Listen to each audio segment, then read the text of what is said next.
National parks are some of the most beautiful places on the planet. According to the National Park Service, over 327 million people visit them every year. But one thing that confuses many researchers is the amount of disappearances that never get solved. In some of these cases, it's as if the hikers just vanished off the face of the planet.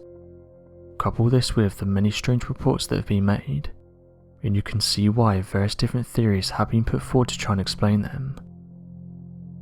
Every year over 250,000 individuals are reported missing, with estimates of actual missing persons cases that are left unreported pushing that total to be more than 300,000. With that many reports, it's no wonder that a vast majority of these cases are left unsolved. However, every now and then there's a series of missing cases that emerge that are so peculiar, they become the subject of internet mysteries and impossible to explain theories. Known as the Missing 411, there appears to be a substantial amount of missing person cases relating to the disappearances of individuals from national parks. In fact, many of these missing 411 cases are believed to not be investigated too deeply, as some suggest a form of supernatural or paranormal cover-up takes place in these undisturbed locations. So today we'll be taking a look at 5 mysterious disappearances.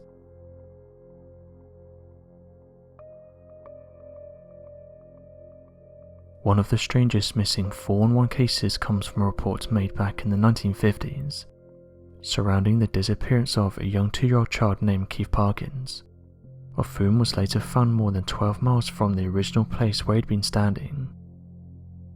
Details claim that on the 10th of April back in 1952, the Parkins family had been playing around their barn in Ritter, Oregon. They had been playing for several hours before being called inside due to the snow.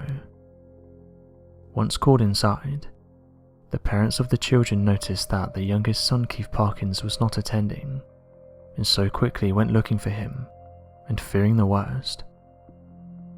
After an hour of searching, the family had failed to locate their youngest son, and so contacted neighbouring families, gathering as many volunteers as possible, and began a search party for Keith Parkins in an attempt to find him, with the hopes that he'd most likely fallen somewhere around the property. Given the small size and young age of Keith, the pitch black darkness and the dense snow, the family had believed he couldn't have travelled more than a few miles at most. Oddly enough, a little less than 20 hours since their search began, the family would end up finding Keith Parkins more than 12 miles away from their home, lying face down in the snow, with no evidence of tracks or paths as to how he got there. Given the incredibly strange nature of the case of Keith Parkins, a documentary featuring the missing 411 was made, with footage of survivalist Lee Stroud reenacting the steps of young Keith Parkins through the rugged terrain, showing the impossibility for a 2-year-old boy to cross over a mountain pass, travel through thick shrubbery, cross miles of barbed wire, and end up on the top of a mountain in less than 20 hours. Unfortunately, given the child's young age, Keith Parkins did not remember any details of the event when he was older, with some believing that a far more supernatural or paranormal event had taken place that somehow moved him more than 12 miles without his knowledge. Another interesting case is that of Stephen Kubaki. It's the winter of 1978 in the American Midwest, and Stephen Kubaki, a student from Hope College, is taking advantage of the last days of February before spring begins to go skiing. He leaves his student gigs to go on a solo cross-country skiing trip. Kubaki was an accomplished outdoorsman who climbed mountains in Europe, and was an avid cross-country skier.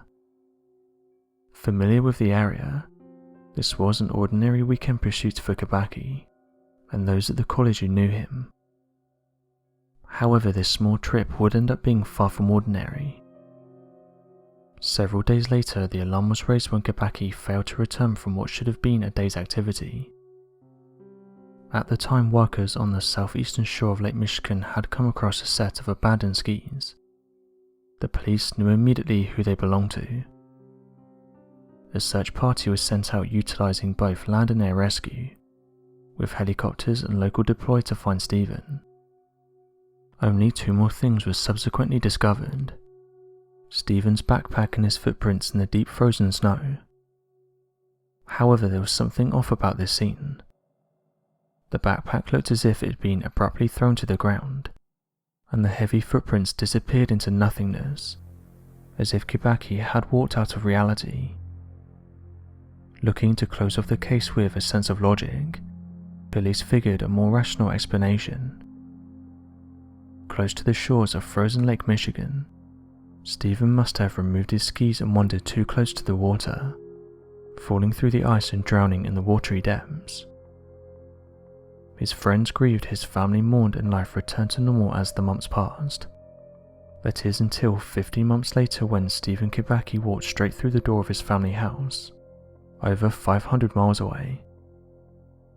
Stephen told his side of the events as best as he could. That day, on May 5, 1979, he woke up on a grassy knoll in Massachusetts, some 700 miles east from where he disappeared. He was wearing clothes that were not his, had items such as maps and signs that were neither his nor written by him, and he had no concept of the amount of time that had passed. It was only when he was able to purchase a newspaper he would realize that he re-emerged to consciousness 15 months later than when he first set off. The last thing he remembered before this was striding forwards on his skis and making his way around Lake Michigan. However, before he knew it, he experienced a momentary blip, being enveloped in a cold and frozen darkness that hurried him from one point to another, which felt like he was running. Aside from this, he has no other details to give, and yet perhaps the mystery of what happened that day in February 1978 was perhaps less about Kubaki and more about where he was. Urban myths run rife that Lake Michigan is home to cross-dimensional disappearances, essentially the Bermuda Triangle of the Great Lakes. It's not just Kubaki who's gone missing in this area. Ships, planes and other people have all disappeared, and for whom there was never any trace of again. As of today, Kubaki's disappearance and reappearance remains a mystery. Some have suggested that he vanished on his own accord, and that the story was just a cover, even going as far to question if his mind was in the right place during this trip. However, many don't believe this, and state that it's one of the most mysterious disappearances to date. In a twist of irony, Kubaki is now a psychologist. The boys from Dalvik. Many may not be aware of this story, and this is because it hasn't received much coverage since it happened. It details 4 boys, Stefan, Gunnar, Simon and Eagle, who decided to venture out on the water. The 16th of June 1978 was a warm day. The boys decided to get themselves a 10 to 12 foot rowing boat.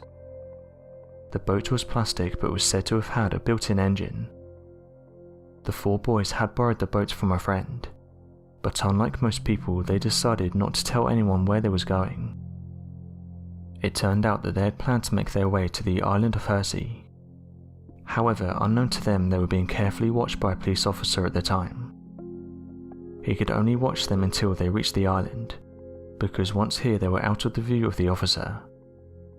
He still tried to watch them but guessed that because they reached the island with no issues they would be fine.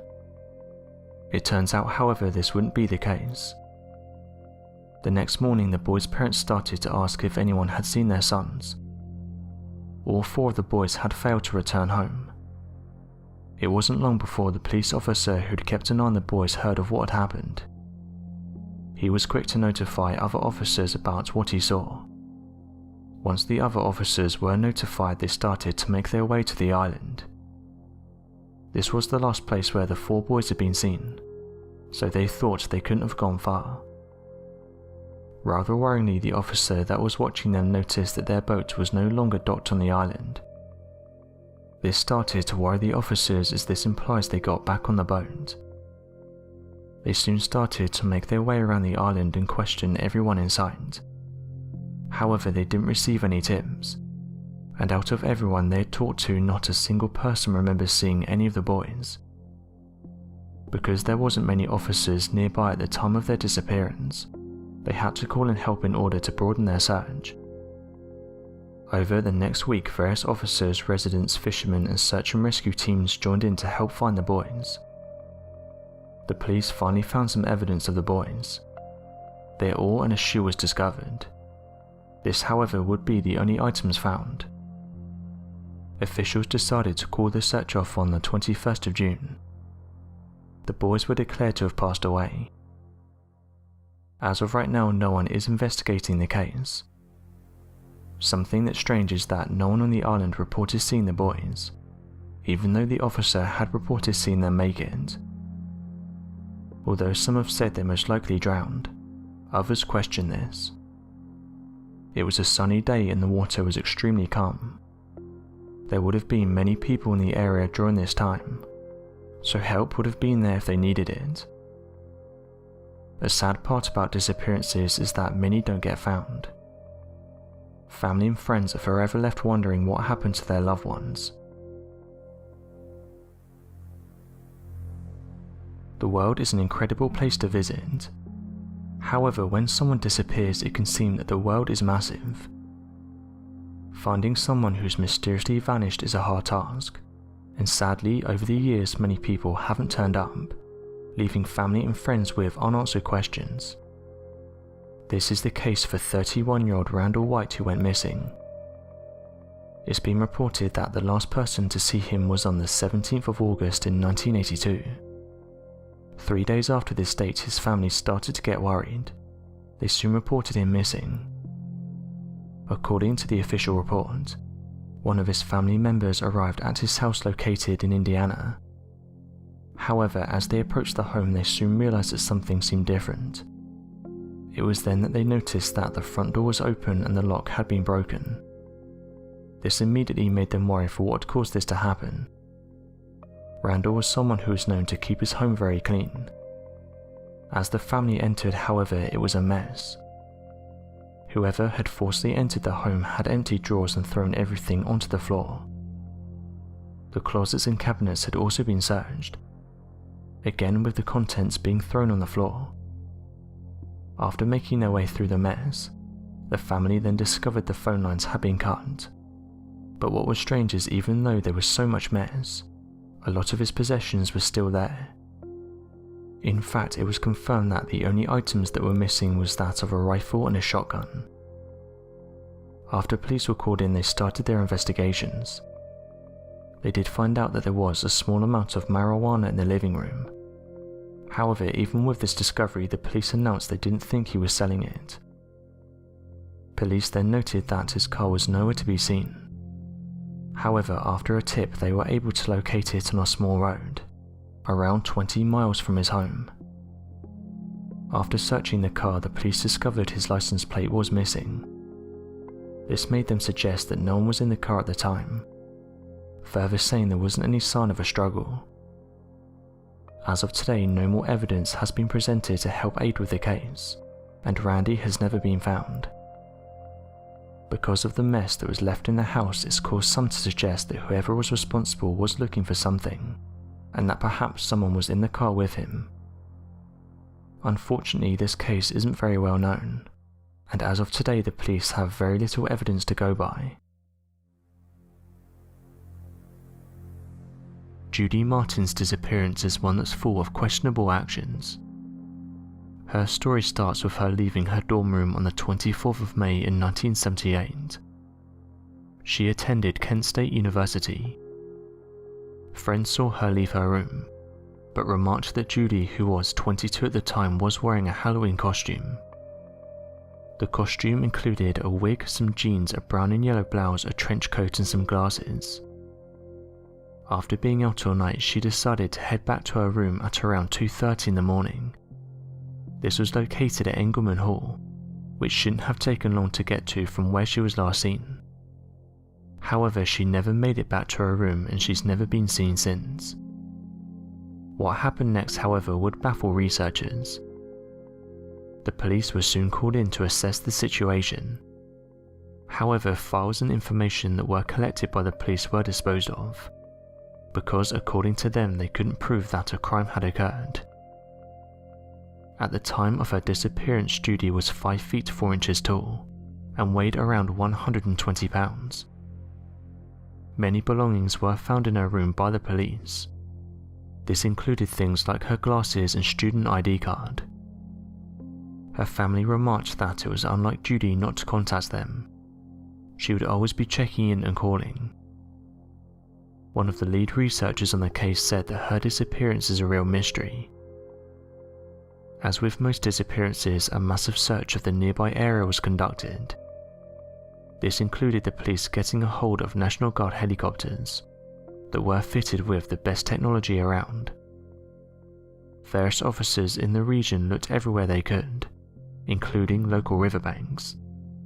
This is because in the past, people who have been partying the night before and then suddenly disappear sometimes end up getting found in bodies of water. Police then turned to one of Judy's ex-boyfriends. He was put through a polygraph test, but the police said that he passed this with no issues. At this point, the police started to get desperate, and even brought a psychic on board who told them that Towner's Woods in Franklin is the place to look, further saying that that's where Judy's body lays. However, after searching this region, nothing was found. A bizarre twist happened 2 years after Judy's disappearance. A police chief received a phone call from a county jail, saying there was a woman by the name of Judy Martinez.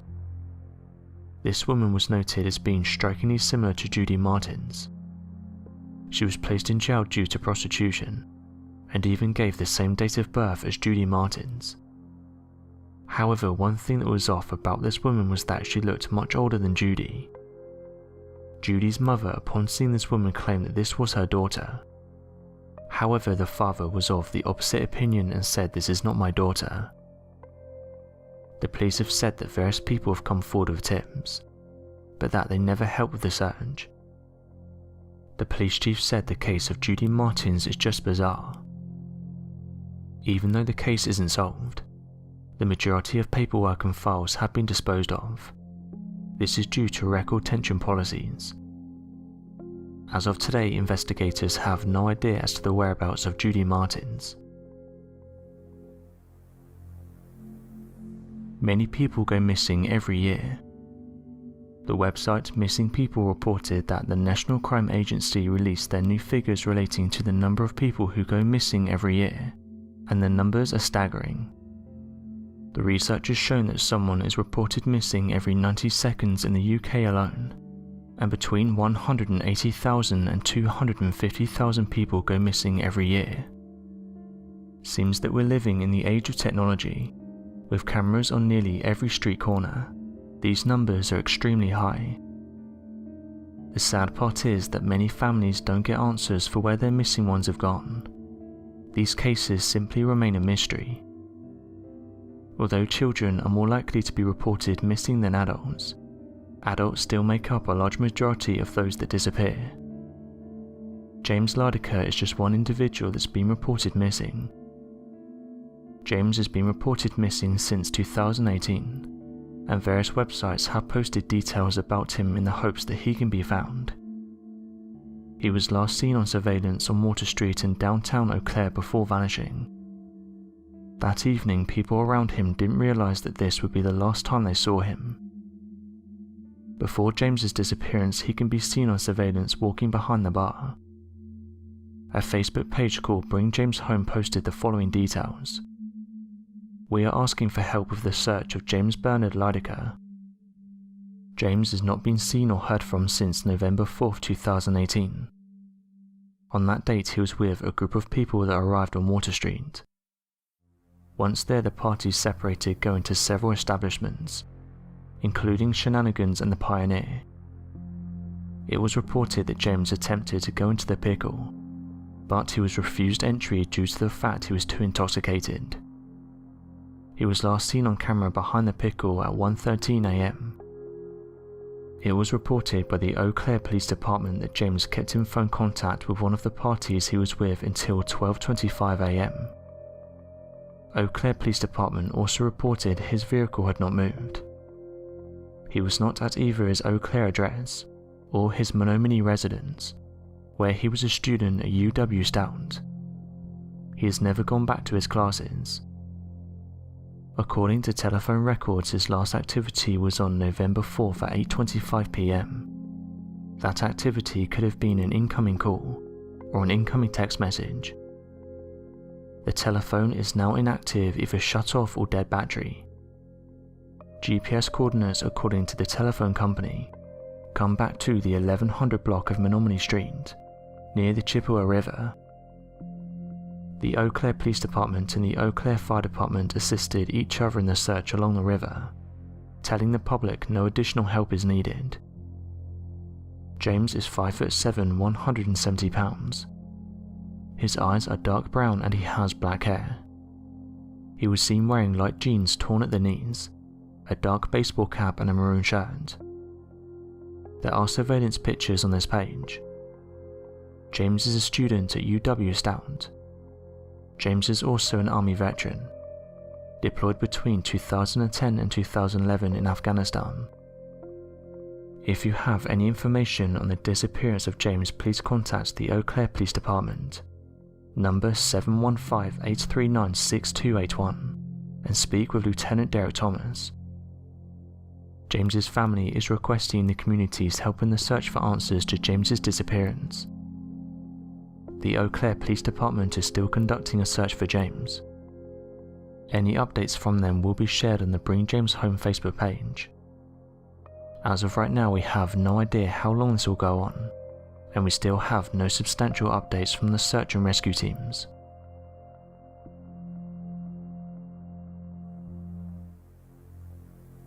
So what do you make of these 5 mysterious disappearances? Be sure to let us know your thoughts in the comment section below, and help us by growing this community while working to solve these unexplained mysteries. Thank you for watching, and don't forget to subscribe for more videos.